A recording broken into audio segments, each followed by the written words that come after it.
호세아 8장 1절에서 14절 말씀.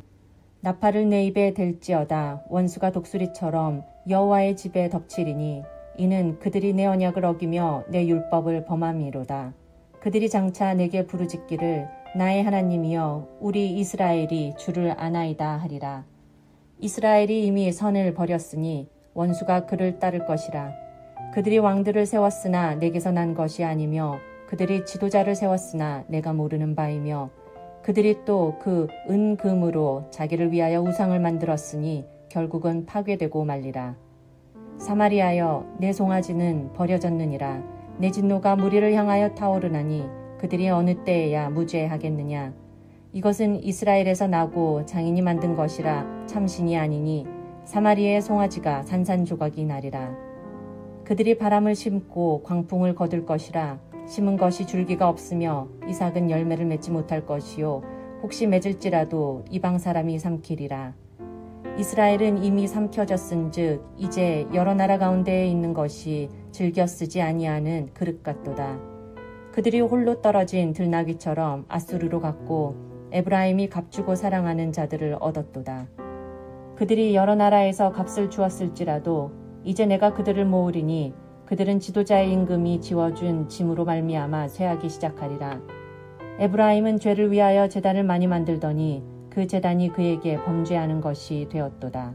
내가 그를 위하여 내 율법을 만 가지로 기록하였으나 그들은 이상한 것으로 여기도다. 그들이 내게 고기를 제물로 드리고 먹을지라도 여호와는 그것을 기뻐하지 아니하고 이제 그들의 죄악을 기억하여 그 죄를 벌하리니 그들은 애굽으로 다시 가리라.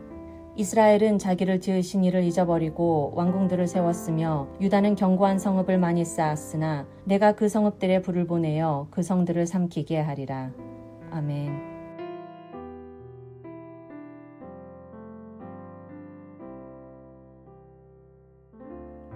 함께 기도하겠습니다. 하나님, 예수 그리스도 보혈에 의지하여 온전한 거룩한 회개가 우리의 삶에 있게 하여 주옵소서. 하나님, 이스라엘 백성이 온전한 회개를 하지 못하여 무너진 그때를 돌이키며 우리는 온전한 회개로 나아가길 원합니다. 이 모든 말씀 예수님 이름으로 기도하였습니다. 아멘. 할렐루야. 우리를 절대로 포기하지 않으시고 그래서 예수 그리스도의 십자가 사건을 통해 우리를 다시 돌이키시고 다시 회복시켜 주시는 우리 하나님의 이름을, 나의 하나님의 이름을 높이 찬양합니다. 오늘 우리 함께 나눌 말씀의 제목은 회개는 이라고 하는 말씀의 제목입니다. 사실 예수 믿는 우리 그리스도인들만큼 이 회개라는 단어를 많이 사용하는 사람들도 없을 것 같습니다.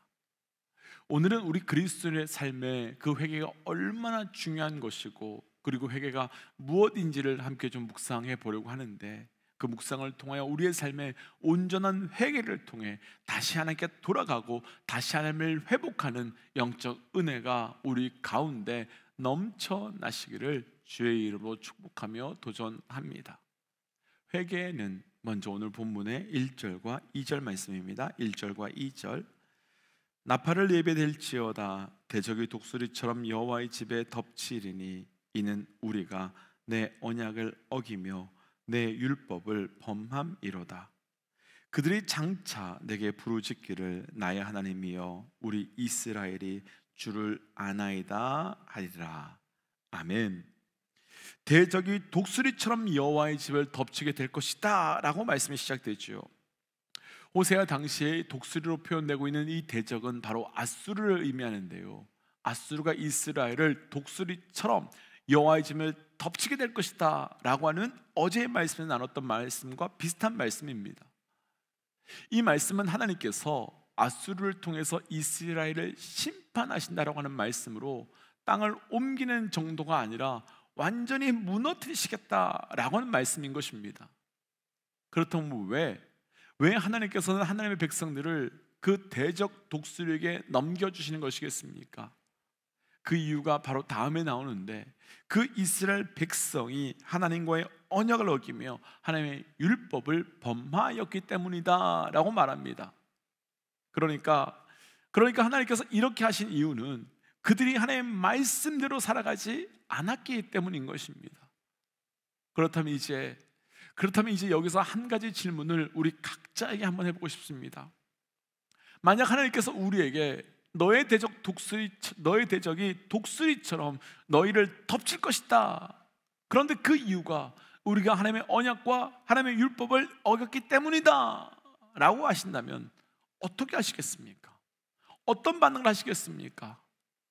아마도 그런 말씀을 듣는다면 저를 비롯한 우리 모두 정말 한 사람 예외 없이 하나님께 엎드려서 회개하거나, 우리가 하나님을 버렸고 우리가 하나님을 떠났다며 범죄하였다며 용서의 은혜를 구하고 회개의 은혜를 구할 것 같습니다. 맞습니다. 우리 가운데 그렇게 하지 않을 사람은 단 한 사람도 없을 것입니다. 그리고 이스라엘 백성들도 실제로 그러했습니다. 그래서 2절 말씀을 보시면 이스라엘 백성들이 하나님께 부르짖었으며 우리가 하나님을 안다며 회개 기도하고 엎드리기 시작한 것입니다. 그러니까 하나님께서 죄에 대한 심판을, 그리고 죄에 대한 원인을 정확하게 말씀해 주시자 백성들은 하나님께 엎드리며 회개하기 시작한 것입니다. 먼저 여기까지만 나누고 저를 비롯한 우리 모두가 하나님 앞에 이렇게 죄가 드러나고 죄가 나타났을 때 엎드리며 회개하는 은혜가 우리 모두에게 있으시기를 주의 이름으로 축복하며 또한 도전합니다. 죄를 직면하고 엎드리는 것은 은혜입니다. 그런데 오늘 말씀은 이렇게 하나님께 엎드리며 회개하는 이스라엘 백성들을 향한 하나님의 반응이 좀 이상한 것을 알 수 있는데요, 바로 다음 3절을 한번 좀 읽어보고 말씀을 나눠볼게요. 3절입니다. 3절 함께 읽지요. 이스라엘이 이미 선을 버렸으니 원수가 그를 따를 것이라. 아멘. 말씀의 구조로요, 이 말씀을 보면 우리 하나님의 그 반응이 좀 이상하다라는 것을 아실 수 있을 것입니다. 1절에서 하나님은 이스라엘 백성들의 죄를 지적하셨고 그 죄의 결과에 대해서도 말씀해 주셨습니다. 그래서 2절에서는 하나님의 백성들은 우리가 하나님을 버렸다며 이제 우리를 하나님을 안다며 부르시며 기도하기 시작했습니다. 그렇다면 바로 다음에서 우리가 기대할 수 있는 것은, 우리가 기대하기를 원하는 하나님의 반응은 내가 너희를 용서하겠다라고 하시거나, 너희가 엎드렸으니 내가 너희를 향한 심판과 징계를 거두시겠다라는 말씀이어야 됩니다. 그런데 이상하게 우리가 방금 읽었던 3절에서 하나님의 반응은 완전히 그런 것과 다릅니다. 3절에서 하나님은 우리가 하나님을 안다며 부르짖는 이스라엘 백성들에게 너희는 이미 선을 버렸다라고 말하고 원수가 너를 따를 것이다 라고 말하면서 용서해 주지 않으십니다. 분명 우리가 회개하면 그 백성을 용서하시고 그 백성을 품어주시는 분이 하나님이신데, 왜 하나님께서는 회개함에도 불구하고 하나님은 그들을 용서하지 않으시는 것이겠습니까? 그 이유는 분명하고도 명확할 것 같습니다.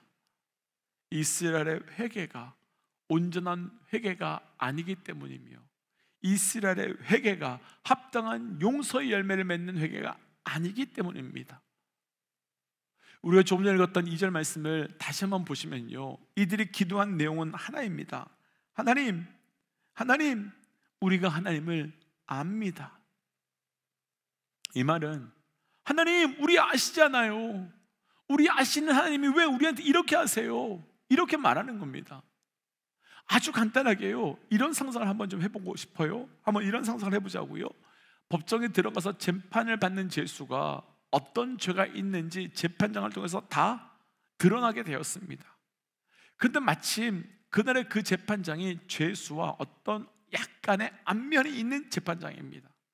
그래서 죄수가 자신의 죄에 대해서는 말하지 않고, 자신이 어떤 죄를 지었는지 하나도 말하지 않고, 재판장님, 나 아시잖아요, 우리 그런 관계잖아요 라는 말만 한다면 이 죄의 문제가 해결이 되겠는지요? 해결되지 않습니다. 죄의 문제가 그렇게 한다고 해서 해결될 수 없습니다. 회개는 하나님을 아는 것으로 그치는 것이 아닙니다.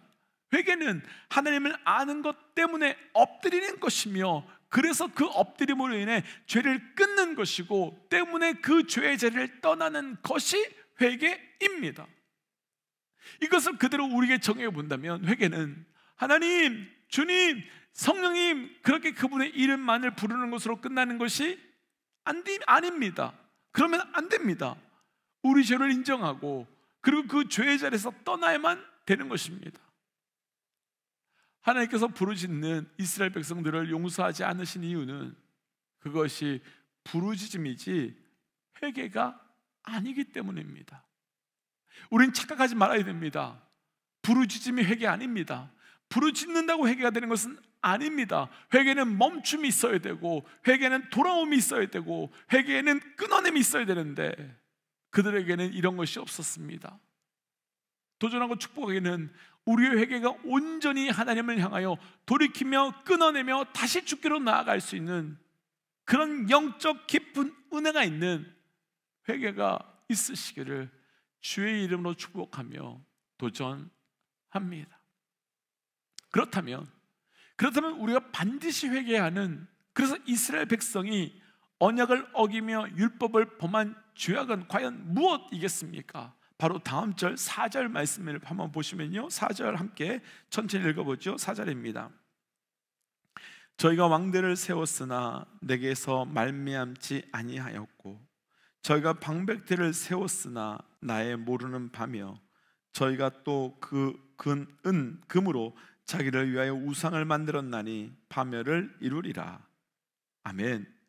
이스라엘 백성들의 죄악에 대해서요, 두 가지를 이야기하는데요, 첫 번째는 그들이 왕들을 세웠으나 하나님으로 말미암은 것이 아니다 라고 말씀하셨고요, 두 번째는 그들이 은과 금으로 자기를 위하여 우상을 만들었기 때문이다 라고 말씀하십니다. 사실 이 두 가지 죄는요, 다른 두 가지의 죄처럼 보이지만 사실 이 죄는 하나입니다. 우리는 이미 사무엘상 말씀을 나누면서 왜 이스라엘 백성들이 왕을 달라고 하며 왕을 세우게 되었는지 잘 알고 있습니다. 이스라엘 백성들이 왕을 달라고 한 것은 하나님께서 주시겠다고 해서 받은 것이 아니었습니다. 백성들이 왕을 달라고 한 것입니다. 백성들이 왕을 달라고 한 것은 그 하나님을 섬기지 않고 왕을 가지고 있는 나라들에 보며 그들의 강력한 힘이 왕으로부터 나온다고 착각했기 때문이며, 그래서 이들도 왕만 있다면, 하나님이 아니라 왕만 있다면 우리도 그런 강력한 나라와 강력한 민족이 될 수 있을 것이라고 하는 헛된 소망 때문이었습니다. 애굽에서 종되었던 이스라엘 백성을 출애굽시키고 그리고 광야를 지나 가나안 땅으로 오게 하신 것도, 그리고 보잘것없는 그들이 강력한 나라를 세운 것도 모두 다 하나님 때문이었습니다. 그런데 이들은 하나님을 버렸고 사람을 왕으로 찾아갑니다. 그리고 하나님께서는 하나님 대신 사람의 왕을 찾아간 그들을 향해 너희가 우상을 만들었고 우상을 세웠다고 말씀합니다. 곧 2절 말씀이 있죠.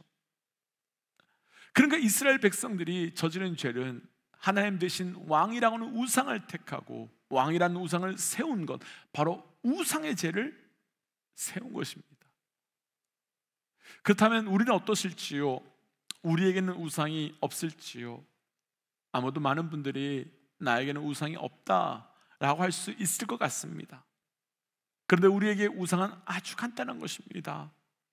하나님 대신에 구하는 것이 우상이며, 하나님께 구하지 않고 다른 누구에게 구하는 것이 바로 우상이 되는 것입니다. 그렇다면 우리의 삶 가운데서 회개는 하나님 자리에 다른 것을 두었던 것을 거두어내고 그 우상을 치우고 다시 그 자리에 하나님만을 다시 세우는 것입니다. 회개는 내 삶의 가장 높은 그 자리에 하나님 말고 다른 것이 있는 것을 치워버리는 것입니다. 혹은 그것을 제거하는 것으로 그치는 것이 아니라 인정하고 제거하고 다시 그 자리에 하나님을 유일한 왕으로 세우는 것, 그것이 바로 우리 삶에서 누려 나아가야 되는 유일한 그리고 분명한 회개의 삶이며 나아가야 하는 회개가 되는 것입니다. 우리 삶에서 우리의 하나님을 우리의 유일한 왕으로 선포하며, 그래서 우리의 모든 자리에 가장 높은 자리에 하나님만이 세워지는 영적 은혜가 있기를 주의 이름으로 축복하며 도전합니다. 그래서 이 시간 주신 말씀을 기억하며 이렇게 기도하고 싶습니다. 하나님, 내 삶에 온전한 회개가 있게 하시고, 그 회개가 부르짖거나 깨닫고 통곡하는 것으로 그치는 것이 아니라 반드시 멈추며 돌이키며 돌아오는 영적 은혜가 있게 하여 주옵소서라고 함께 기도하겠습니다. 함께 기도할까요? 하나님, 주신 은혜를 붙들고 기도하며 나아갑니다. 아버지, 내 삶에서 주님께서 주셨던 놀라운 은혜가 얼마나 많은지요. 하나님께서 내게 주신 회개의 은혜가 고백되게 하시고 회개의 은혜로 살아가며 회개의 은혜를 누려갈 수 있도록 인도하여 주옵소서. 내 삶에서 하나님 새로운 회개를 통하여 하나님의 충만한 은혜를 누려가는 자 되어가기 원합니다. 하나님, 온전한 회개의 자리로 나아가기를 합니다. 깨닫고 통곡하는 것만 그치는 것이 아니라 멈추고 돌이키며 다시 하나님 앞으로 나아가는 온전한 영적 회개가 내 삶에 완성되게 하여 주시옵소서. 하나님, 그래서 오늘도 오직 유일한 하나님의 부어주시는 그 충만함으로 살아가기 원합니다. 이 모든 말씀 예수님 이름으로 기도하였습니다. 아멘. 사랑하는 믿음의 여러분, 회개는 부르짖고 통곡이 아니라 회개는 돌이킴이며 다시 끊어내는 것입니다. 오늘 우리의 삶에 그런 회개가 있으시기를 주의 이름으로 축복하며 도전합니다. 함께 선포하고 삶의 자리로 또 기도의 자리로 나아가지요. 함께 선포하겠습니다. 하나님은 살아계십니다. 아멘. 승리하십시오. 함께 기도하겠습니다.